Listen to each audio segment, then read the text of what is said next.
High, আমি তোমাদের গল্প দিদা। আমার গল্প ঘরে তোমাদের স্বাগত। আজকের গল্প হলো দ্য স্মার্টেস্ট কুক। এটা রাজা মহারাজাদের সময়ের কথা। শেখর নামের একজন যুবক ছিল। সে তার হাতে বই আর কাঁধে একটা ঝোলা নিয়ে নানান জায়গায় ঘুরে বেড়াতো। ও খুব বুদ্ধিমান আর জ্ঞানী ছিল। ওর কাছে সমস্ত সমস্যার সমাধান ছিল। একদিন সকালে একটা গ্রামের পাশ দিয়ে যেতে যেতে দেখলো কয়েকজন লোক একটা গাছতলায় গল্প করছে। সেও সেখানে গিয়ে তাদের কথা শুনতে লাগলো। এই নারায়ণ বাবু কারোর সাথেই কথা বলেন না। যত টাকা ততই অহংকার। নারায়ণ বাবুর সঙ্গে দেখা করা একটু মুশকিলের কাজ বটে। আমি বেশ কয়েকবার গেছি ওনার সঙ্গে দেখা করতে। দেখাই করেন না, অদ্ভুত লোক একটা। কে জানে নিজেকে কি এমন তালেবর মনে করে। আরে উনি তো এত ধূর্ত যে কেউ ওনার সাথে দেখা করতে গেলে সকাল থেকে সন্ধে অবধি বাইরেই দাঁড় করিয়ে রেখে দেন, তবু দেখা করেন না। নিজেকে উনি কোনো রাজার থেকে কম মনে করেন না। এ আর এমন কি বড় ব্যাপার? হ্যাঁ, আমি দেখা করতে পারি। কি নাম জানো আপনাদের নারায়ণ বাবুর সাথে?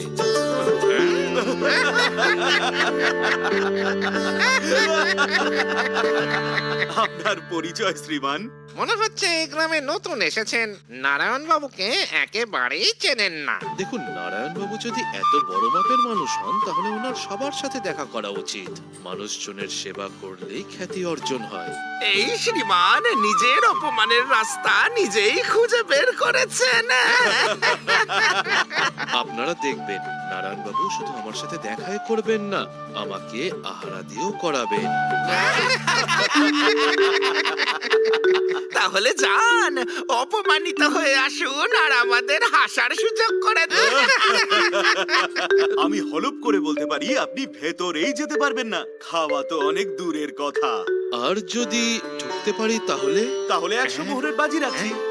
ঠিক আছে, আমার জন্য 100টা মোহর প্রস্তুত রাখবেন। আমি এক্ষুনি আসছি। কিছু করতে পারবে না। তুমি তো বলির পাঠা পেয়ে গেলে। 100টা মোহর নেওয়ার জন্য প্রস্তুত হও। নারায়ণ বাবুকে গিয়ে বলো শহর থেকে একজন ওনার সঙ্গে দেখা করতে এসেছেন। আমাদের সাহেব এত সকাল সকাল কারোর সাথে দেখা করেন না, আর একজন অচেনা মানুষের সাথে তো একদমই নয়। চলো যাও এখান থেকে। তুমি একবার নারায়ণ বাবুর কাছে যাও আর গিয়ে ওনাকে বলো যে আমি সোনার ইটের ব্যাপারে কথা বলতে এসেছি। যদি উনি বারণ করে দেন তাহলে আমি চলে যাব। এমনিতেও আমাকে অনেক দূর যেতে হবে। যাও, ওনাকে জিজ্ঞেস করে এসো।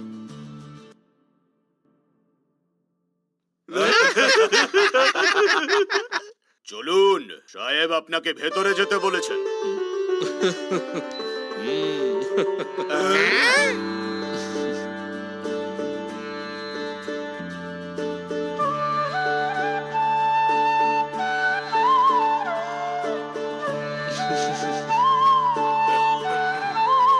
এসো যুবক, বলো কি বলার আছে। আগে আমি সোনার ইটের ব্যাপারে আপনার সাথে একটু কথা বলতে চাই।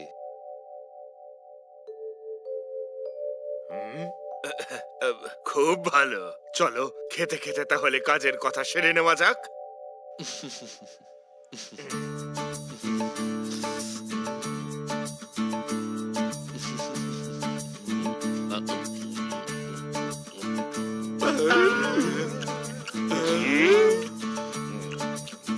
তাহলে এই সোনার ইটগুলোর ওজন কেমন হবে? এটা নির্ভর করছে যে সোনার ইটগুলো ঠিক কত বড়। এই সোনার ইটগুলোর দাম কেমন? এটা নির্ভর করছে যে ওই সোনার ইটগুলোর ওজন কত। তুমি এরকম কটা সোনার ইট আনতে পারো? যতগুলো আপনি চাইবেন। খুব ভালো, কবে আনতে পারবে? যবে আপনি চাইবেন। বাহ, এরকম কটা সোনার ইট আছে তোমার কাছে?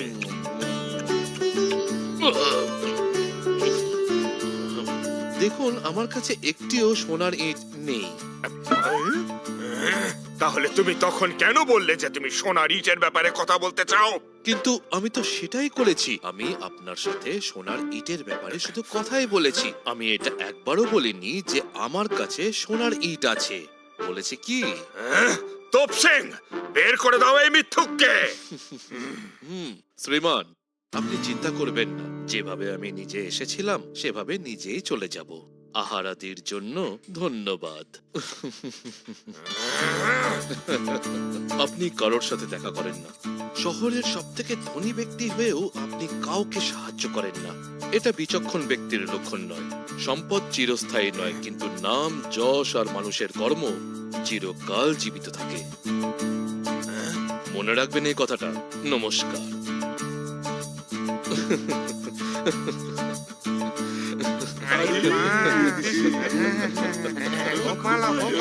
বাহ, খুব ভালো শ্রীমান, আপনি তো দারুণ কাজ করলেন। তুমি কি এমন কথা বলেছিলে যে ও দেখা করতে রাজি হয়ে গেল? একজন লোভী ব্যক্তি কখনোই তার লোভকে সংবরণ করতে পারে না। এই লোকটাও পারলো না, আর আমার সাথে দেখা করতে রাজিও হয়ে গেল। আপনি তো দেখছি ভীষণ বুদ্ধিমান ভাই। আপনার নামটা কি শুনি? আগে শেখর। শেখর বাবু, তুমি শর্তটা জিতে গেলে। এই নাও তোমার 100 মোহর। ধন্যবাদ বন্ধু। জ্ঞান বিতরণ করলে আর সম্পদ জড়ো করলে বাড়ে। বিদায়। কিছুদিন পরে শেখর আরেকটা গ্রামের পাশ দিয়ে যাচ্ছিল। ও দেখলো রাস্তার মাঝখানে একটা বড় পাথর পড়ে আছে। পাথরটাকে কিভাবে সরানো যায় সেটা গ্রামের লোকেরা প্রধান মশাইয়ের সাথে আলোচনা করছিল। মোরল মশাই, যবে এই পাথরটা পাহাড় থেকে গড়িয়ে নিচে এসে পড়েছে, আমাদের কিন্তু ভীষণ অসুবিধা হচ্ছে। গরুর গাড়ি, টাঙ্গা গাড়ি সব অন্যদিক দিয়ে ঘুরিয়ে নিয়ে যেতে হচ্ছে। রাত্রে যাত্রীরা যেতে গিয়ে হোঁচট খেয়ে পড়ে যায়। কিভাবে এই পাথরটাকে এখান থেকে সরানো যায়? হ্যাঁ, এই পাথরটা খুব বড় আর ভারীও। আমি আপনাদের জন্য এই পাথরটা এখান থেকে সরাতে পারি।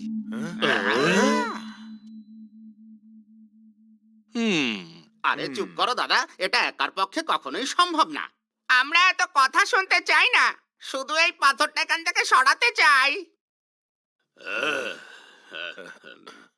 আর এমনিতেও আপনাকে দেখে তো মনে হয় না যে এই পাথরটাকে আপনি এক ফোঁটাও সরাতে পারবেন। দেখলে হবে না, বিষয়টা ভালো করে বুঝতে হবে। আমি আপনাদের ভরসা দিচ্ছি যে এই পাথরটা আমি রাস্তা থেকে সরিয়ে দেব। আচ্ছা, তাহলে ঠিক আছে। আপনি যদি এই পাথরটাকে রাস্তা থেকে সরাতে পারেন, তাহলে আমি আপনাকে 100 মুদ্রা দেব। 50 এখন আর 50 কাজ হওয়ার পরে। ঠিক আছে, আমি রাজি। তাহলে এই নিন আর সরিয়ে দেখান এই পাথর। আগে আমার দুটো শর্ত আছে। প্রথম, আমার একটা বড় আর মোটা দড়ি চাই। আর দ্বিতীয়, সবাই আমার সাথে বলবে হেইয়ো মারো হেইয়া।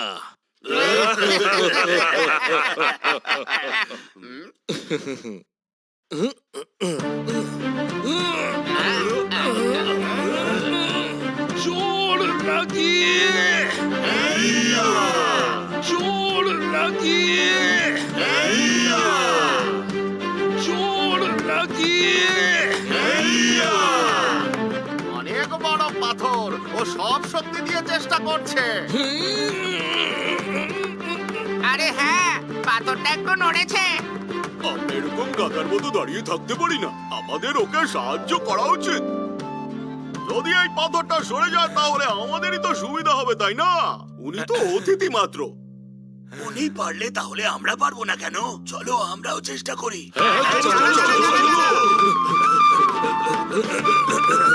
জোর লাগিয়ে, জোর লাগিয়ে, জোর লাগিয়ে,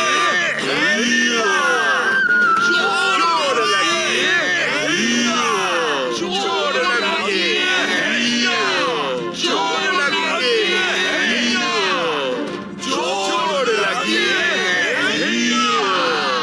জোর লাগিয়ে, জোর লাগিয়ে।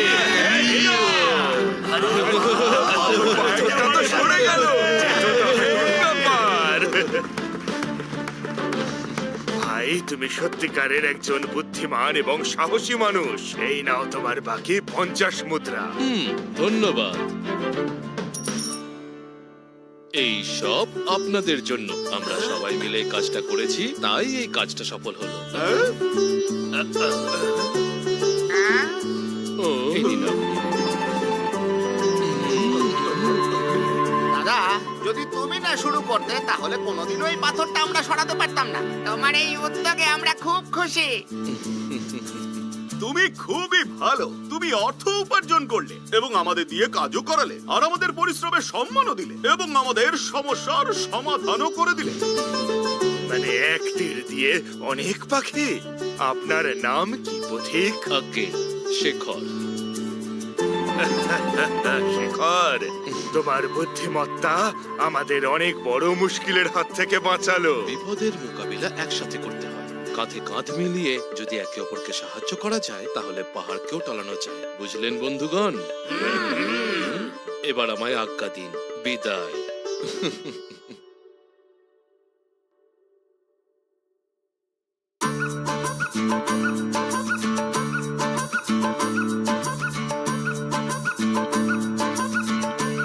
আর এইভাবে ঘুরতে ঘুরতে শেখর খেলপুরম পৌঁছে গেল, যেখানে খেলার আয়োজন হয়েছিল।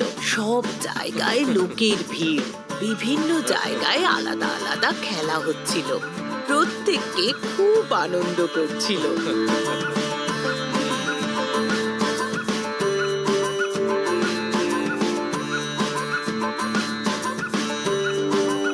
সবাই শোনো খেলাপুরের বাসীরা, এখন শুরু হতে যাচ্ছে এক মজাদার খেলা। গামছা ছোড়ো আর 1000 মুদ্রা জিতে নাও। যে এই গামছাটাকে ছুঁড়ে ওই দেওয়ালের ওপারে ফেলতে পারবে সে 100 মুদ্রা পেয়ে যাবে। খেলপুরমের সব থেকে শক্তিশালী এই খেলায় অংশগ্রহণ করছে। তো আসুন আসুন আসুন আসুন আসুন আসুন।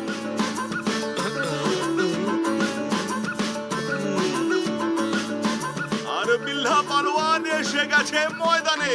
দেখাই যাক ওই গামছাটাকে দেওয়ালের ওপারে পাঠাতে পারে কিনা।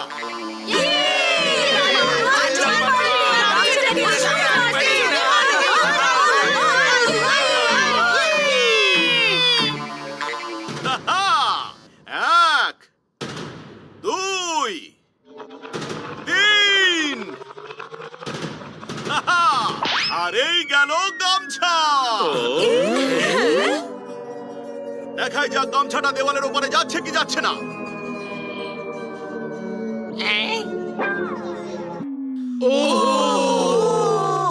আর আর গেল না গামছাটা দেওয়ালের ওপারে। বিল্লা পালোয়ান এটা করতে পারলো না। কেউ কি আছে এই খেলায় অংশগ্রহণ করতে চায়? আমি খেলবো। হ্যাঁ, আমি খেলবো। আমি ছুড়বো এই গামছাটাকে দেওয়ালের ওপারে। হাহা।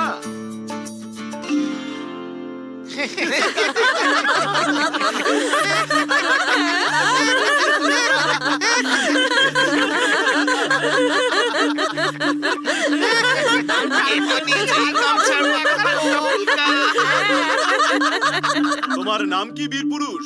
শেখর। তাহলে এখন শেখর পালোয়ান। পালোয়ান নয়, হ্যাঁ? বিদ্বান। এটা বুদ্ধির নয়, শক্তির খেলা পালোয়ান বাবু। মাংসপেশির থেকে মগজের জোর বেশি। আপনি দেখুন এবার। তো এখন শেখর বিদ্যান বাবু এসে পড়েছেন ময়দানে।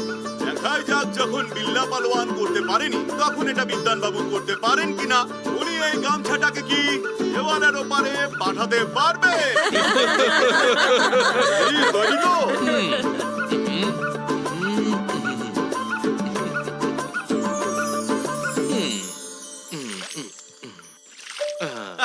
আরে বিদ্যান বাবু প্রথমেই জল খেতে শুরু করলেন।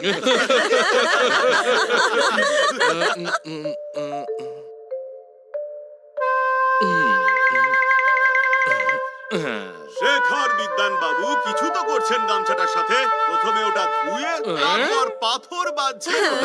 উনি কি এই খেলায় নতুন কিছু করতে চাইছেন? এক, দুই, তিন। চলে গেল গামছা।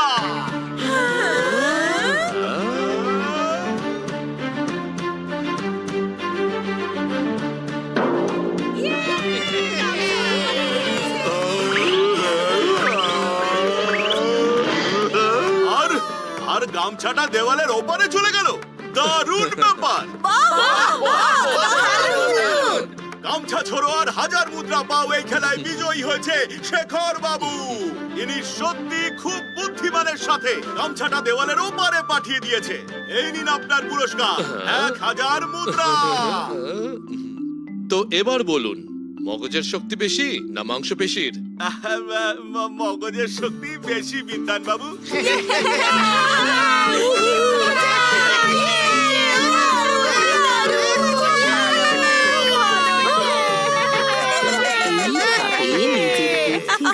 শেখর এই খেলাতেও জিতে গেল। শেখর যখন ওখান থেকে বেরোলো, দেখলো বাজারে রাজার সিপাই ঘোষণা করছে আর সেখানে অনেক লোক জমা হয়েছে।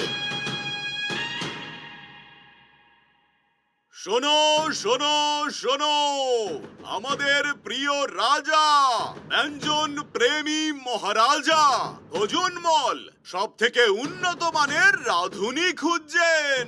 যদি কেউ তাকে সব থেকে সুস্বাদু খাবার বানিয়ে খাওয়াবে, রাজা তখন খুশি হয়ে তাকে বড় পুরস্কার দেবেন। শোনো শোনো শোনো। রাজার এই ঘোষণা শুনে বড় বড় রাঁধুনিরা তাদের শ্রেষ্ঠ রান্না করে রাজার দরবারে পৌঁছলো। শেখরও সেখানে পৌঁছলো এটা দেখার জন্য যে কোন রান্নাটা রাজার সব থেকে সুস্বাদু লাগলো।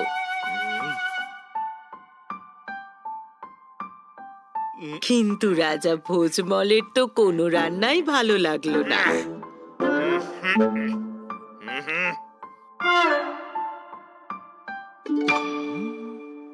মনে হচ্ছে আমার এই সর্বোত্তম ব্যঞ্জনের খোঁজ অপূর্ণই থেকে যাবে এই জীবনে। আমাদের রাজ্যে কি এমন কেউ একজনও নেই যে আমাকে সুস্বাদু কোনো খাবার খাওয়াতে পারে?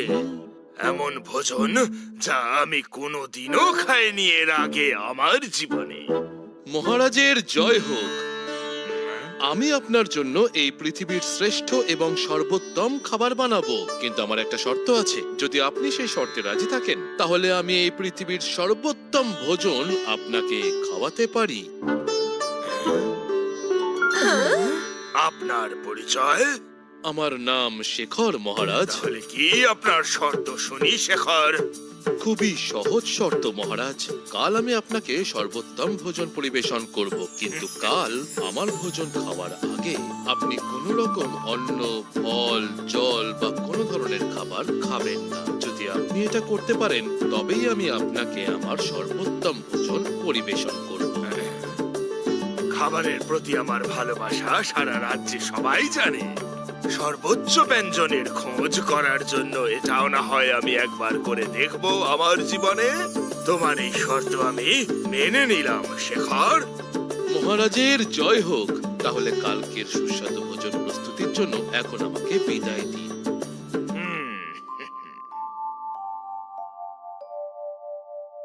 পরের দিন শর্ত অনুসারে রাজা জল খাবারে কিচ্ছু খেলেন না আর দুপুরে ভোজনও করলেন না, কারণ তিনি পৃথিবীর সব থেকে সুস্বাদু ভোজন করতে চেয়েছিলেন।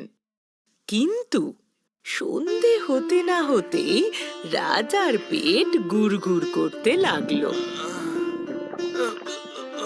আজ জানতে পারলাম আমার জীবনে কত কষ্ট খালি পেটে থাকা। মহামন্ত্রী, কালই গোটা রাজ্যে বিনামূল্যে ভোজনালয় খুলে দাও আমার কথা মতো, যাতে কেউ আমার রাজ্যে খালি পেটে না ঘুমোয়। আগে মহারাজ, আপনার আদেশ পালন করা হবে। সন্ধে হতে চলল, কিন্তু ওই যুবক শেখর এখনো তো আমার জন্য সুস্বাদু খাবার নিয়ে এলো না।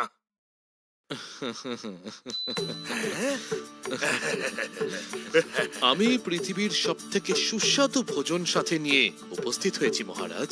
দাও দাও, খাবারটা আমাকে দাও। আমি আর অপেক্ষা করতে পারছি না আমার জীবনে। দাও আমায় খাবারটা তাড়াতাড়ি।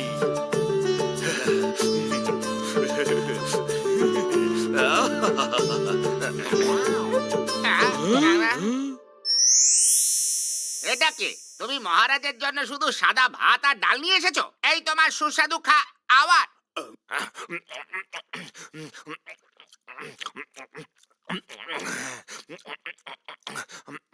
হুম, আহ, উম, ভোজন কেমন লাগলো মহারাজ? আমি এত সুস্বাদু খাবার আগে কখনো খাইনি আমার জীবনে, বুঝলে? এ তুমি কিভাবে করলে শেখর? এমন কি ছিল এই ডাল ভাতে? এই খাবারে কিচ্ছু ছিল না মহারাজ। আপনার অপ্রতিরোধ্য খিদে এই সাধারণ খাবারকে সুস্বাদু বানিয়ে দিয়েছে মহারাজ। এক নাগারে ভোজন করতে থাকলে কোনো কিছুতেই স্বাদ পাওয়া যায় না। খিদে পেলে তবেই খাওয়া উচিত, তাহলে স্বাদও পাবেন আর স্বাস্থ্যও হবে। আচ্ছা, এর জন্যই তুমি না খাবার শর্ত রেখেছিলে আমার জীবনে।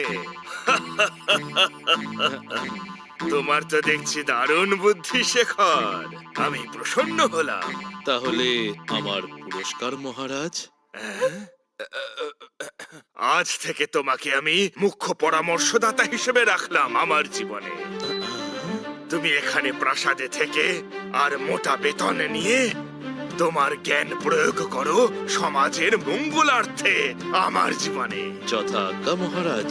তাহলে আমি প্রথম পরামর্শ এটাই দিতে চাইবো যে আমাদের রাজ্যে আরো বিদ্যালয় আর পুস্তকালয় বানানো উচিত, আর বিদ্যার্থীদের দেখে ভ্রমণের জন্য অনুমতি দেওয়া হোক, যাতে ওরা জ্ঞান আর অভিজ্ঞতা দুটোই অর্জন করতে পারে, যাতে আমার মতো আরো অনেক শিখর এই রাজ্যে গড়ে উঠতে পারে।